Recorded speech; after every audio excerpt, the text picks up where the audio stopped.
శ్రీమాత్రే నమః. జ్యోతిష్య జ్ఞాన దీపిక ఛానల్‌కు స్వాగతం. ఈ వీడియోలో సర్పదోషము లేదా సర్పశాప యోగము అంటే ఏంటో తెలుసుకుందాం. సర్పశాప యోగము అంటే అదేదో పామునికి ఏదో హాని చేస్తే శాపం ఇచ్చింది అని అర్థం కాదండి. కొన్ని కాంబినేషన్స్‌లో గ్రహాలు ఉన్నప్పుడు జన్మించినప్పుడు దానికిచ్చినటువంటి పేరు సర్పశాప యోగము లేదా సర్పదోషము అంటున్నాం. ఇటువంటి దోషం ఉన్నటువంటి వారికి, ఈ సర్పదోషం ఉన్నటువంటి వారికి సంతాన సంబంధిత సమస్యలు చాలా ఎక్కువగా ఉంటాయి.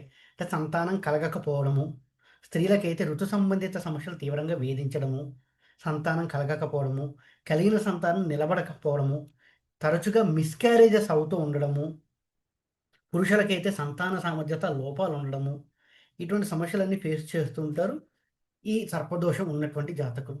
సో, అసలు ఈ సర్పదోషం ఎలా ఐడెంటిఫై చేయాలంటే కొన్ని పాయింట్స్ ఉన్నాయి. దాన్ని బేస్ చేసుకొని సర్పదోషం ఐడెంటిఫై చేయొచ్చు.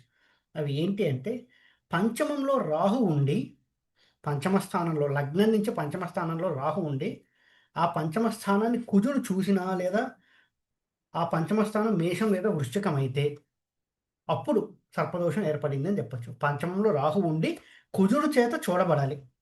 నంబర్ 1 పంచమం రాహువు ఉండి కుజుడి చేత చూడబడితే, కుజగ్రహం చేత చూడబడితే అప్పుడు సర్పదోషం అంటాం. లేదా పంచమంలో రాహు ఉండి ఆ పంచమం మేషం కానీ, వృశ్చికం కానీ అయితే అప్పుడు కూడా ఒక రకమైనటువంటి సర్పదోషం అని చెప్పుకోవచ్చు. పంచమాధిపతి రాహువుతో కలిసి లేదా చూడబడి, పంచమాధిపతి రాహువుతో కలిసి లేదా చూడబడి, పంచమంలో శని మరియు చంద్రుడు ఉండడం లేదా పంచమంలో శని ఉండి చంద్రుడి చేత చూడబడ్డా కూడా సర్పదోషం అని చెప్పబడింది శాస్త్రాలలో. పంచమాధిపతి రాహువుతో కలిసి ఉండాలి. ఫస్ట్ పాయింట్ పంచమాధిపతి రాహువుతో కలిసి ఉండాలి. లేదా పంచమాధిపతికి రాహువుకి వీక్షణ ఉండాలి. పంచమంలో శని ఉండి చంద్రుడి చేత చూడబడడం కానీ, చంద్రునితో కలిసి ఉండడం కానీ జరిగితే అది కూడా ఒక రకమైనటువంటి సర్పదోషం అని చెప్పబడింది.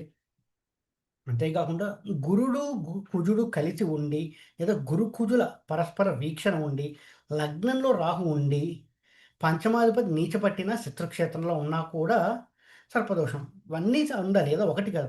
గురుడు, కుజుడు కలిసి ఉండి, లగ్నంలో రాహు ఉండి, పంచమాధిపతి బలహీనపడాలంటే నీచ క్షేత్రంలో ఉండడం కానీ, శత్రుక్షేత్రంలో ఉండడం కానీ, బాగా వీక్ అయిపోవడం, అస్తంగత్వం చెందడం గాని జరిగితే అప్పుడు సర్పదోషం అని చెప్పుకోవచ్చు. సో, గురుడు, కుజుడు కలిసినంత మాత్రం సర్పదోషం అవ్వదు. గురుడు, కుజుడు కలవాలి, లగ్నంలో రాహు ఉండాలి, పంచమాధిపతి నీచపడడం గాని, శత్రుక్షేత్రంలో గాని ఉంటూ ఉండాలి. ఈ విధంగా ఉన్నా కూడా సర్పదోషం అని చెప్తారు.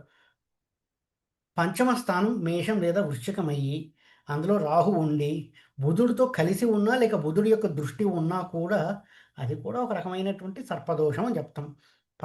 పంచమంలో రాహు ఉండాలి. ఆ పంచమం మేషం కానీ, వృశ్చికం కానీ అయ్యి, అందులో బుధుడితో రాహు కలిసి ఉన్నా, రాహువులకి వీక్షణ ఉన్నా కూడా సర్పదోషం అని చెప్పబడింది. ఈ దోషాలు ఉన్నటువంటి వారికి సంతాన సంబంధిత సమస్యలు చాలా ఎక్కువగా ఉంటాయి. అంటే సంతానం కలగకపోవడం, కలిగిన సంతానం నిలబడకపోవడం, మిస్‌క్యారేజెస్ అవుతూ ఉండడము. అంటే కన్సీవ్ అయ్యామని న్యూస్ చెప్తారు. 1 ఆర్ 2 మంత్స్ అయ్యేసరికి మిస్‌క్యారేజ్ అవుతూ ఉంటుంది.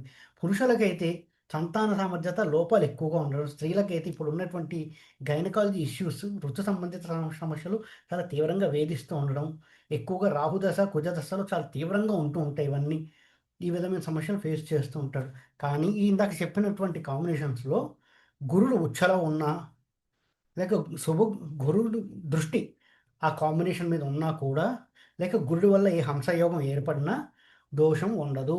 గురుడు ఉచ్చలో ఉన్నా, గురుడి వల్ల హంసయోగం ఏర్పడినా, గురుడు వర్గోత్తమం పొందిన, గురుడు దృష్టి ఉన్నా కూడా కొంతవరకు ఆ దోషం నిర్వీర్యం అవుతుంది. అంతేకాకుండా గజకేసరి యోగం ఏర్పడ్డా కూడా దోషం పోతుంది. గజకేసరి యోగం ఏర్పడ్డా కూడా చాలా వరకు దోషం పోతుంది. సో, ఆ దోషం ఉన్నా కూడా ఇది కూడా చూసుకుంటూ ఉండాలి. గురుడు వర్గోత్తమం పొందాడా? హ్మ్. గురుడు ఉచ్చ పొందాడా? గురుడు వల్ల హంసయోగం ఏర్పడిందా? ఇలాంటివన్నీ చూసుకొని అప్పుడు అంతేకాకుండా గజకేసరి యోగం ఏర్పడిందా అని చూస్తే అప్పుడు దోషం ఉండదు. కానీ కొన్ని రెమెడీస్ ఉంటాయి. ఆ రెమెడీస్ చేసుకుంటే సంతాన సంబంధిత సమస్యలు అనేవి తొలగిపోతాయి. ఆ రెమెడీస్ ఏంటంటే, మొట్టమొదటిగా నాగప్రతిష్ఠ చేయించుకోవాలి. మొట్టమొదటిగా నాగప్రతిష్ఠ చేయించాలి. ఆ తర్వాత 40 రోజులు కంటిన్యూగా నాగస్తోత్రం చదవాలి. 40 రోజులు కంటిన్యూగా నాగస్తోత్రం చదివి, ఆ తర్వాత ప్రతి మంగళవారం నాగస్తోత్రం చదువుకుంటూ ఉండాలి. ఇంట్లో ఒక చిన్న వెండి ప్రతిమతో ఒక నాగ ప్రతిమ పెట్టుకొని నాగస్తోత్రం చదువుతూ ఉండాలి 40 రోజులు. ఆ తర్వాత ప్రతి మంగళవారం నాగస్తోత్రం చదవాలి. దానికి ముందు ఏం చేయాలి? నాగప్రతిష్ఠ చేయించాలి. ఏదో ఒక గుడిలోకెళ్ళి శాస్త్రోక్తంగా నాగప్రతిష్ఠ చేయించుకుంటే వాళ్ళకి సమస్యలు చాలా వరకు తగ్గుముఖం పట్టి సంతానం కలిగే అవకాశాలు ఎక్కువగా ఉంటాయి. ఈ వీడియో కనుక మీకు నచ్చినట్టయితే లైక్ చేయండి. మీ ఫ్రెండ్స్ అందరితో షేర్ చేయండి. మరిన్ని వీడియో నోటిఫికేషన్స్ కోసం మా ఛానల్ సబ్స్క్రైబ్ చేసుకోండి.